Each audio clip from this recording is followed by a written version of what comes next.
This is Dr. Andrew Jones. In this edition of Veterinary Secrets, I'm going to show you 5 tips to avoid getting overcharged by your vet.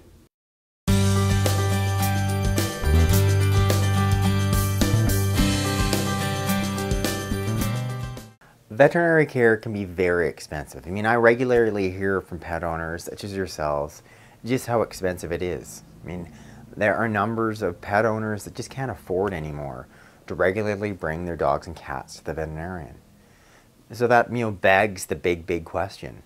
Are there things that you can do as a pet owner to, one, decrease your veterinary fees, and also, two, perhaps things you can be doing at home so you're not paying so much for the health care of your dogs and your cats? Fortunately, yes, there is. And in today's video, I'm going to show you 5 big tips that you can be implementing right now to seriously decrease your veterinary costs. My first big tip, it's price shop. So for instance, do you bring your dog to this guy, or do you go to this guy? So when I'm discussing and talking about price shopping, it just doesn't mean going to the least expensive veterinarian. Generally, there's a misconception out there that the most expensive veterinarians provide the highest quality care. But in my own experience, that's definitely not the case. Throughout Canada and the United States, most of the provinces, the states, they have some form of a fee guide where their associations are publishing, the approximate fees veterinarians are charging, but there's no standardization by that.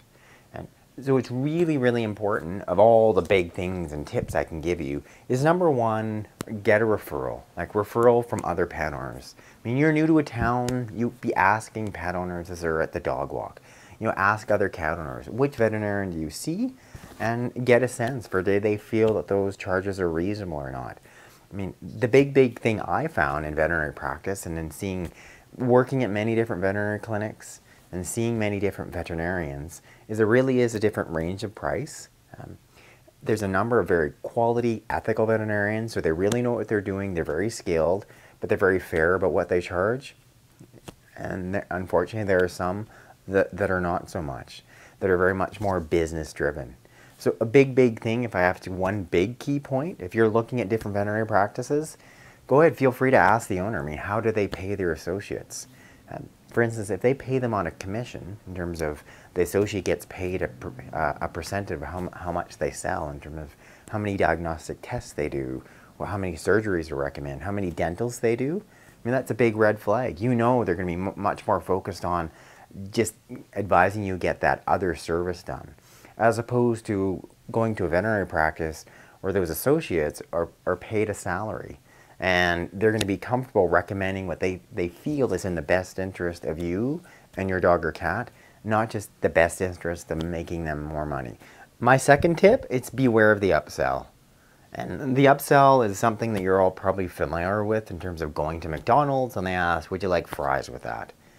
So obviously a veterinary clinic is not McDonald's, but at the same point, it's a business. And in terms of operating a business, one of the big basic business principles is getting your customers, your clients to buy more things. So what that means, for instance, at a veterinary practice is you're going in for an exam. For instance, your dog or cat may be just a wellness exam, and the veterinarian is saying, let's do these additional diagnostic preventive tests. Or perhaps your dog or cat may do better on this specially veterinary formulated food. Or there's a bit of gingivitis and tartar. I'm thinking it's time for your dog or cat's yearly dental scale and polish. So be really aware of that and really ask some serious hard questions in terms, does my dog or cat really need a dental at this time? What is the grade of dental disease?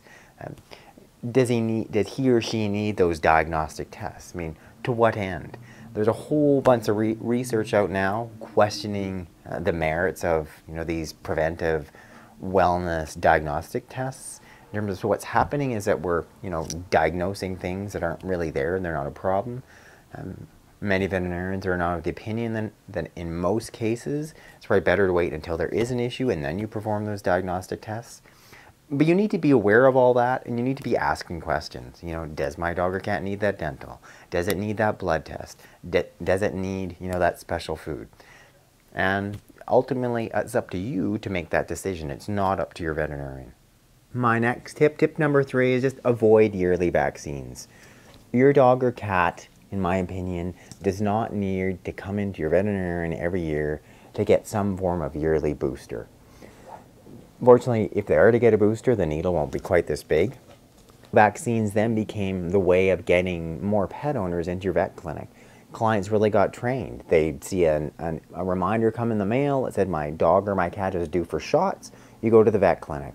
So still many veterinarians today, in spite of all the research, are still sending out yearly vaccine reminders, getting clients to come in yearly for vaccine boosters. No question they're not needed. In my opinion, your dog or your cat, they need a series of puppy and kitten boosters. Following those at 8 and 12 weeks, they should have titer tests. You can have a test done at a year. And it is all quite possible that your dog or cat has full immunity at that time and may need no additional vaccines. So my big key point there is you don't need yearly vaccines. Question that, ask your veterinarian on the research, and if that veterinarian says, no, this is what I'm doing, feel free to go elsewhere. That's 4. Tip number 4 is medications. If your dog or cat is on any form of conventional medication, I encourage you to think twice about buying those at your veterinarian. Traditionally, most medications, such as this antibiotic here, this anti-inflammatory here, those are marked up anywhere from 50 to 125% plus a dispensing fee. So just think about that, how expensive that can be. Whereas you, as a pet owner, have the exact same right to ask your veterinarian, can I get a prescription? I'd like to get that filled at a pharmacy. And pretty much 99% of the time, that medication is going to cost far, far less at a pharmacy, especially if it's a competitive pharmacy. And that's your right as a pet owner. Point number 5, my last big tip, is you becoming an empowered pet owner. You really taking your dog and your cat's healthcare into your own hands. It means you being comfortable with that. It means you starting out with learning some of the basics of at-home pet veterinary care. It's something, there's a pile of free information that I have. You don't need to purchase anything.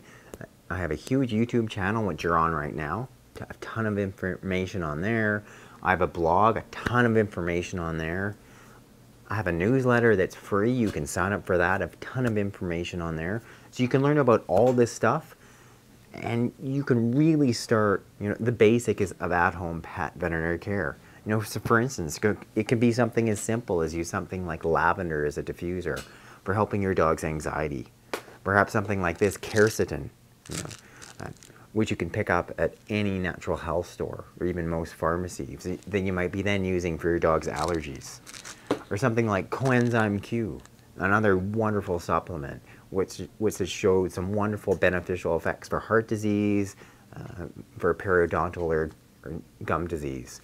There's so many different options to treat so many of the different dog and cat diseases, and also ultimately prevent your dog or cat from getting sick in the first place. There really is so many different alternate forms of care that aren't just conventionally related. So it's you getting really comfortable with, starting with caring for your dog or cat, just becoming more involved, learning the basics. You got to start somewhere, so start with the basics. Start with some of those introductory videos on my YouTube channel, for instance.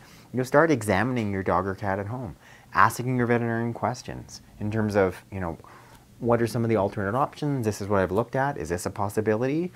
I still encourage you to have a good relationship with a veterinary clinic, to be regularly seeing your veterinarian, but being much more involved with your pet's health care. And ultimately you guiding the choices that are made, as opposed to letting someone else make those decisions for you. Thank you for watching this edition of Veterinary Secrets. What I want you to do now is first click that link in the box above that can subscribe you to my channel, and then you can go ahead and click that link in the box below, and I can send you my free books and videos on how to heal your dogs and cats at home with my top natural remedies.